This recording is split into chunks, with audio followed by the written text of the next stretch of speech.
এক উচ্চ শিক্ষিত স্বামী তার ওয়ান পাস করা বউকে নিয়ে বন্ধুর বাড়িতে দাওয়াত খেতে যাচ্ছে।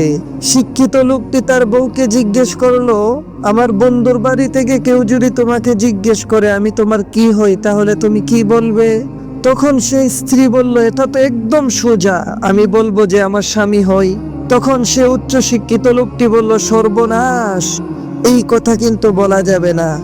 এই কথা বললে সবাই বুঝে ফেলবে তুমি লেখাপড়া জানো না। তোমাকে একটু চালাকি করতে হবে। তুমি বলবে এই লোকটি আমার হাজবেন্ড হই। তখন তার স্ত্রী বলল, আচ্ছা ঠিক আছে, আপনার কথা আমি অক্ষরে অক্ষরে মেনে চলবো।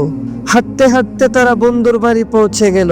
এক পর্যায়ে বন্ধুর বাসার লোকেরা উচ্চ শিক্ষিত লোকের স্ত্রীকে জিজ্ঞেস করলো, ওইখানে দাঁড়িয়ে থাকা লোকটি তোমার কি হয়? তখন সে উচ্চ শিক্ষিত লোকের স্ত্রী বলল, আমার হাফ প্যান্ট হয়। লোকেরা অবাক হয়ে আবার জিজ্ঞেস করলো, তোমার কি হয়? সে বারবার বলতে লাগলো, আমার হাফ প্যান্ট হয়। এই কথা শুনে সে উচ্চ শিক্ষিত লোক মাথায় হাত দিয়ে রাগান্বিত অবস্থায় বলতে লাগলো, হায় রে আমার পোড়া কপাল, এই অশিক্ষিত বউ আমার ইজ্জত শেষ করে দিল।